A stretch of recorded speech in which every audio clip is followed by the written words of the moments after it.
8 miles west of Doncaster lies the sleepy rural village of Barnbourgh. Set deep in the countryside of South Yorkshire, where life goes by at a snail's pace. Barnbourgh is steeped in history, and it holds a legend. The cat killed the man, and the man killed the cat.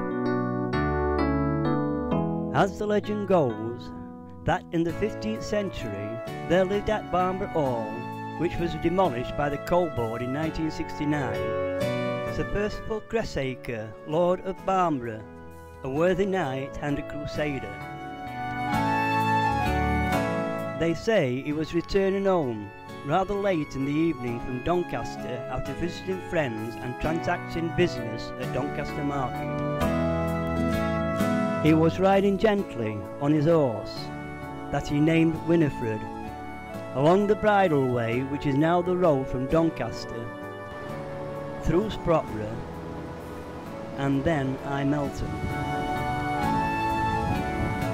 By now, the light starts to fade and night closes in.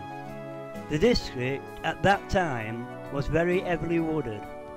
As he came down Ludwell Hill, a wildcat, probably a lynx, which was far larger, his domestic cat, sprang out from the branches of a tree and landed on the back of his horse. So maddened was the horse by the tearing claws of the cat that it sheared, sprang forward, threw its rider, and ran off towards Barnbourgh. The cat then turned on the knight, and there followed a long, deadly struggle between the two, which continued all the way down Ludwell Hill into Barnbourgh. By this time, the man had been so terribly mauled by the fierce claws of the cat and was so exhausted. On reaching the church, the knight made for the porch, hoping to get inside of the church and close the door on the animal. The fight had been so fierce, however, and had so told on the man that he fell dying in the porch. With a last dying struggle, stretched out, and in doing so his feet crushed and killed the cat against the porch wall. Thus the legend: the cat killed the man and the man killed the cat. They were found sometime later by the search party that went out after the knight's horse returned home riderless. They say the stones on the floor of the porch are still stained red with the blood of the fight, and the tomb of Sir Percival Cressacre and his effigy lies in Barnbourgh Church, with a cat at its feet. But let's go back and consider the facts. First look at the red stones of the porch, then look at the tower of the church. You will find quite a number of stones exactly the same colour. Next, examine closely the cat laying at the feet of the knight's effigy, and you will see it's a lion. Furthermore, there are notes that the effigy is at least 100 years earlier than Sir Percival Cressacre. There are many effigies throughout England that have an animal at its feet. It is said to be symbolic of a crusader, and the knight is described as a Knights Templar returning from the Holy Wars. If this was so, it could not have been Sir Percival Cressacre, as the 8th and last crusade took place in 1270 to 1271, and the Knights Templar were disbanded in England in 1308. It must be mentioned that there is a hill at Darfield known as Cat's Hill, and the old natives at Darfield claim that it was the point where the fight started. This may have originated from the fact that Sir Percival's daughter was the wife of John Bosville from Newhall, Darfield. The oak effigy represents a knight in military costume of the 11th century, lying on his back with his head inclined slightly to the right.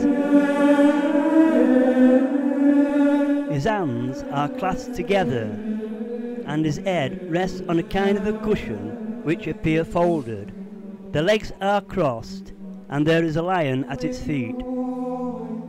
As to the costume, the effigy has a slightly conical helmet, which connects with chain mail, which completely covers the chin, neck and shoulders.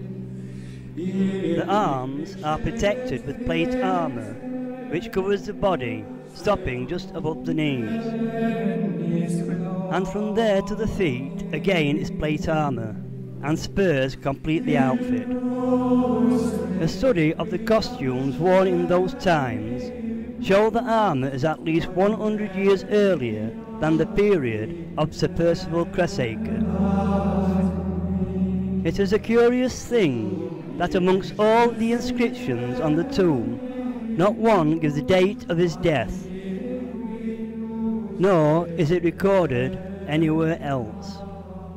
But there is an item in the Surtees Society publication that gives the date as 1477. We do know that he was alive in 1455, for in that year we find him as a forfeit for his daughter Isabel Langland in the foundation of the Bosville Chantry in Cawthorne Church. After examining the tomb of Sir Percival, I was surprised to find the grave of his wife Alice, who died in 1450, buried under a single slab of stone set in the floor by the side of her husband's tomb. Cut into the slab are 9 rows of holes about the size of a pea, representing a cross of beads, an emblem used by the Cressacres. Around the edge of the slab is an inscription in Old English: "Our bones in stone lie full still, our souls in wonder at God's will." Now, in most legends, there is more than an element of truth, but over the years a story like this, which has been passed down by word of mouth through the generations, is bound to become somewhat distorted. So, is our story a myth, a legend, or lies?